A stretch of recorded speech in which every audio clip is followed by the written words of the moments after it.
jumpa lagi di saluran YouTube kami, Virtual Lovers, saluran yang menyajikan berita-berita terbaru serta cerita menarik lainnya seputar seni, budaya, dan sejarah. Bagaimana kabarnya Sobat Virtual Lovers hari ini? Kami berharap semuanya selalu diberikan kesehatan dan juga dilancarkan segala urusannya. Senang sekali pada kesempatan kali ini kami beserta tim Virtual Lovers bisa kembali hadir dan bisa kembali menyapa Sobat Virtual Lovers semuanya. Yang mana pada hari ini, pada kesempatan kali ini kami kembali ingin mengajak Sobat Virtual Lovers semuanya untuk melihat situasi terbaru di kawasan wisata Ubud, yang mana bisa kita saksikan bersama bahwasana cuaca pada hari ini terlihat sedikit mendung. Langit mendung adalah fenomena cuaca yang disebabkan karena awan menutupi hampir 95% bagian langit. Biasanya langit mendung dikaitkan sebagai tanda hujan akan turun. Namun kenyataannya hujan tidak selalu turun saat langit mendung. Ada yang tahu mengapa bisa begitu? Sebuah kondisi langit yang gelap yang terjadi karena beberapa tahapan evaporasi, tahapan kondensasi, dan tahap proses awan. Tahap evaporasi dimulai dari panas sinar matahari yang membuat beberapa sumber air mengalami penguapan, seperti air danau, sungai, dan air laut. Setelah itu terjadilah kondensasi. Tahap kondensasi adalah tahap di mana air yang menguap mengalami perubahan bentuk dari uap menjadi cair. Ada dua faktor yang mempengaruhi proses kondensasi ini, yaitu besarnya penurunan suhu di sekitar dan tingkat kejenuhan uap di udara. Suhu udara tinggi akan menjadikan dan menghasilkan titik embun semakin banyak, sehingga titik embun tersebut mengalami pemadatan dan menjadi awan. Terakhir, tahap proses awan adalah tahapan di mana banyak air yang berkumpul dan membentuk gumpalan besar di langit, sehingga menutupi langit dan disebut sebagai awan mendung. Umumnya awan mendung akan menjatuhkan air hujan ke bumi yang disebabkan oleh angin. Jika angin membawa awan mendung ke tempat yang suhunya lebih rendah dari awan tersebut, maka hujan akan turun. Namun, jika angin membawa awan mendukung ke tempat yang suhunya lebih tinggi dari awan tersebut, maka hujan tidak akan turun. Baik, kembali lagi seperti lovers sambil kita saksikan aktivitas para masyarakat dan para wisatawan. Banyak diantaranya para wisatawan dari mancanegara ya, sedang asik, sedang santai duduk-duduk di depan dari pasar tematik Ubud.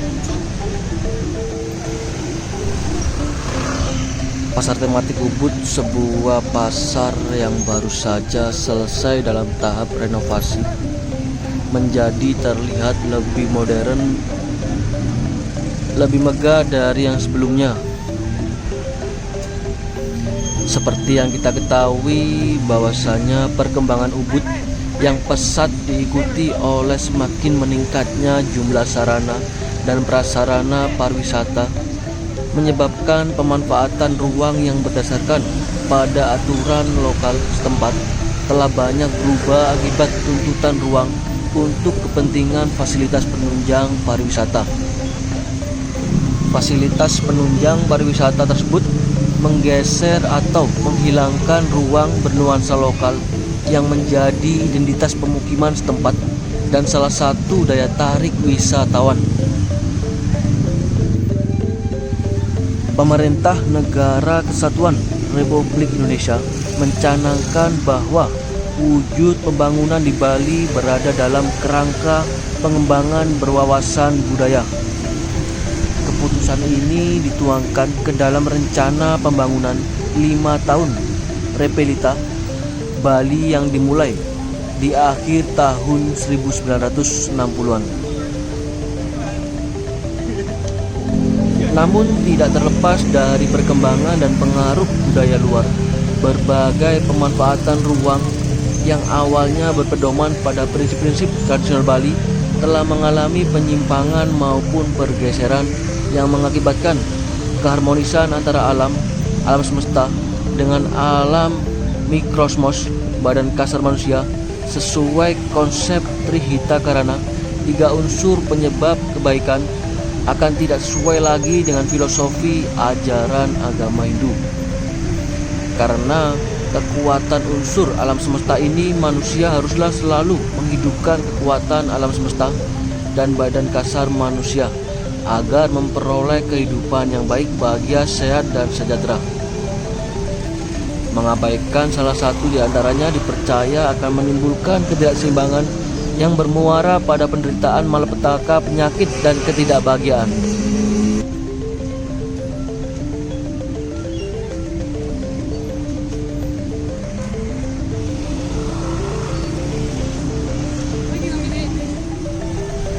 Bisa kita lihat bersama hingga sejauh ini fisik Ubud mengalami perkembangan yang sangat pesat dengan semakin meningkatnya jumlah sarana dan prasarana pariwisata. Pemanfaatan ruang yang berdasarkan pada aturan lokal tersebut telah banyak berubah akibat tuntutan ruang untuk kepentingan fasilitas penunjang pariwisata seperti kios-kios, toko cenderamata, bar, restoran, penginapan, dan fasilitas penunjang lainnya. Baik Sobat Lovers, senang sekali Anda masih setia bersama kami, yang mana kami saat ini tepat berada di depan dari Puri Agung Ubud atau Chatuspata Ubud. Chatuspata berasal dari bahasa Sanskerta, Chatus yang artinya 4 dan Pata yang berarti jalan, sehingga bila dipadukan akan berarti jalan yang bercabang 4 atau simpang 4 di Bali. Chatuspata diartikan bukan sekedar simpang 4 atau pempatan, melainkan suatu simpang 4 crossroad yang memiliki nilai sakral dan makna tersendiri, disepadankan dengan penempatan agung. Dengan demikian, setiap simpang 4 di Bali adalah pempatan, namun tidak seluruh pempatan merupakan pempatan agung. Di zaman kerajaan di Bali, Chatuspata bukan sekedar simpang 4 yang sakral, tetapi terkait pula dengan statusnya sebagai pusat ibu kota kerajaan. Sebagai pusat ibu kota dan ibu kota adalah pusat wilayah negara, maka Chatuspata adalah pusat negara. Negara dalam budaya Bali yang dijiwai oleh agama Hindu adalah suatu kosmos kecil yang merupakan replika atau miniatur alam raya. Dalam kedudukannya sebagai pusat negara, maka Chatuspata mengandung unsur-unsur Puri sebagai keraton atau pusat pemerintahan merangkap sebagai rumah jabatan. Kawasan perempatan agung yang merupakan implementasi dari konsep penataan lingkungan Chatuspata dengan segala atribut budaya yang dikandungnya adalah sebagai identitas kota-kota di Bali. Kawasan pusat kota dengan karakter tradisional ditata dari sistem budaya lokal setempat sebagai perwujudan perilaku masyarakat tercermin pada tatanan fisiknya. Makna kawasan yang menjadi pusat orientasi telah terwujud selama ratusan tahun sebagai akumulasi dari sistem budaya lokal yang sampai saat ini masih dapat dirasakan. Konsep Chatuspata di Bali tertuang dalam lontar Eka Pertamaning Brahmana Sakti Bujangga. Dalam prasasti ini disebutkan bahwa di dalam membangun tata negara perlu ada perpaduan rasa, karena hal itu merupakan perpaduan dua dunia, yaitu mikromos dan mokromos. Mikrokosmos atau makrokosmos dalam bahasa Bali biasa disebut sebagai Buana Alit dan Buana Agung, yang diwujudkan melalui pikiran sebagai inspirasi di dalam upaya mewujudkan kesejahteraan, keadilan, dan keserasian alam. Tugas Brahmana Bujangga, guru dari semua guru di alam nyata, adalah untuk mewujudkan tenaga, menyatukan alam, dan mewujudkan kesucian. Untuk menata kerajaan sebagai tempat tinggal rakyat, pertama-tama perlu memahami asal mula pembentukan alam.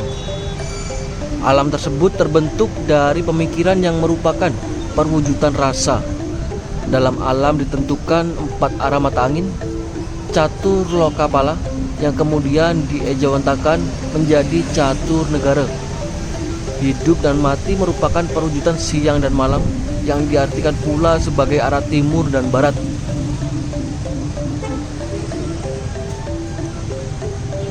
Baik Sobat Lovers, kurang lebih seperti itulah pengertian atau arti dari Chatuspata atau perempatan agung. Kembali sambil kita saksikan suasana terkini yang ada di sekitar kawasan wisata Ubud, yang mana kali ini kami sedang berada di pasar tematik Ubud di area dalam. Banyak sekali aktivitas para wisatawan yang melihat dan juga berbelanja oleh-oleh seni hasil karya dari Bali. Bagi Sobat Lovers yang baru saja bergabung, kami ucapkan selamat bergabung. Dan bagi yang sudah menyimak, sudah menyaksikan video kami dari awal tadi hingga kini, kami ucapkan banyak-banyak terima kasih. Semoga apa yang kami tayangkan dan apa yang kami sampaikan bisa memberikan manfaat dan juga menghibur Sobat Lovers semuanya pastinya ya. Kembali kita saksikan tempat berada di hadapan kami saat ini, sebuah patung almarhum Ida Cokoda Gede Agung Sukawati yang semasa hidupnya sebagai pionir dunia pariwisata. Patung karya seniman I Gede Sarantika, patung setinggi 3,2 meter seberat 700 kilo. Patung tersebut berdiri menghadap perempatan Ubud atau Chatuspata Ubud. Ubud salah satu kecamatan di Kabupaten Gianyar, Provinsi Bali. Beberapa waktu yang lalu menjadi destinasi wisata dunia, menjadi buah bibir di kalangan wisatawan mancanegara dan Nusantara. Majalah wisata asal Amerika Serikat Travel Plus Leisure membuat suatu survei dan peringkat 25 kota terbaik di dunia tahun 2002. Hasilnya membanggakan Indonesia. Dari 25 kota di dunia, Ubud menempati posisi ketiga sebagai kota terbaik di dunia atau menempati peringkat teratas di Asia. Ubud, sebuah kecamatan yang kuat dengan wajah budaya dan seni Bali, berhasil mengalahkan kota metropolitan yang memiliki beberapa gedung pencakar langit seperti Istanbul, Meksiko, Osaka, Tokyo, dan Seoul, Korea.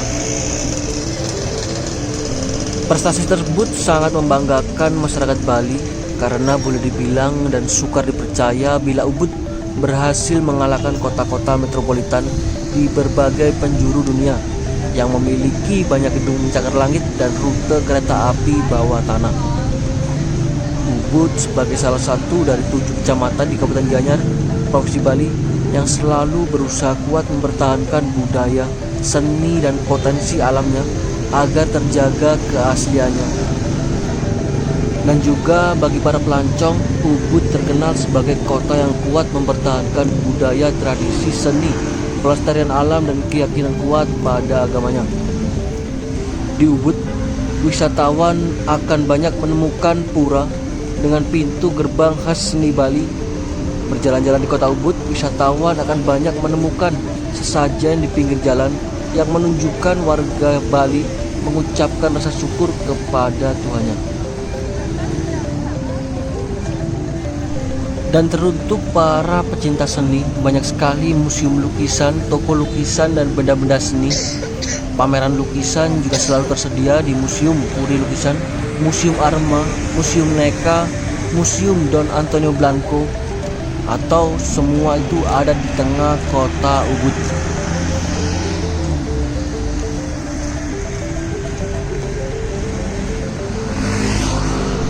Selain itu, Ubud juga merupakan kota yang sehat. Asal kata Ubud sejak abad ke-7 dari bahasa Sanskerta berasal kata ubat. Sekarang dikenal sebagai obat atau kota yang menyembuhkan. Oleh sebab itu, di kota Ubud banyak tempat untuk yoga ataupun meditasi. Tempat yoga sudah seperti minimarket, ada di setiap sudut kota ini. Selain itu, banyak juga restoran, kafe, dan rumah makan yang menyajikan makanan sehat guna, menunjang kota Ubud yang dikenal sebagai kotanya para pecinta yoga. Kota Ubud juga memiliki banyak restoran dan kafe yang menyajikan pemandangan alam seperti sawah, air terjun, dan hutan yang masih asri. Selain makan dan minum, wisatawan dapat menikmati pemandangan alam yang indah dan asri. Tak hanya itu, seperti di video kami sebelumnya, kami berjalan di sekitar area hutan Monkey Forest.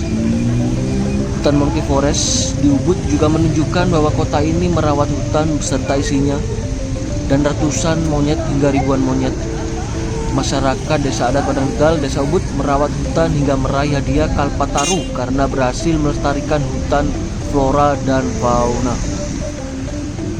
Tentunya dengan segala keunikan yang ada, tidak salah Ubud dinobatkan sebagai kota terbaik di Asia karena cocok sekali bagi pelancong yang gemar healing, sejalan dengan asal nama kota yang ingin menyembuhkan. Dengan jumlah banyaknya para pelancong yang datang ke Ubud, Bali, tentunya membuat kawasan Ubud dipenuhi oleh berbagai macam pilihan akomodasi.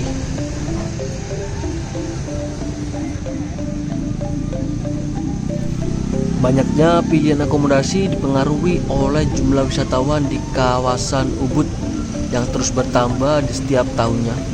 Oleh karenanya, banyak investor properti yang mulai menjalankan bisnis propertinya di kawasan ini. Kemajuan serta pesona dari kawasan Ubud akan menarik minat para wisatawan domestik hingga mancanegara untuk menetap di kawasan ini. Potensi dari kawasan Ubud membuat kawasan ini menjadi peluang investasi yang menjanjikan. Jika Sobat Vita Lovers berminat untuk melakukan bisnis investasi pada kawasan ini, maka Sobat Vita Lovers bisa merencanakan mulai hari ini. Ketika kamu mencintai, jangan mengharapkan apapun sebagai imbalan, karena jika kamu demikian, kamu bukan mencintai melainkan investasi. Jadi jika ingin mendapatkan imbalan atau mendapatkan keuntungan, berinvestasilah, jangan mencintai. Baik Sobat Vita Lovers, hari sudah semakin sore. Demikianlah cerita-cerita singkat dari kami pada hari ini. Semoga apa yang sudah kami ceritakan, apa yang sudah kami tayangkan bisa memberikan manfaat dan juga bisa memberikan hiburan bagi Sobat Vita Lovers semuanya. Kami mewakili dari tim Vita Lovers pamit undur diri terlebih dahulu. Kita jumpa lagi di video kami berikutnya. Jika ada yang kurang dan lebihnya, kami mohon maaf yang sebesar-besarnya. Selamat beraktivitas dan selamat beristirahat. Terima kasih. Salam Virtual Lovers dari Bali.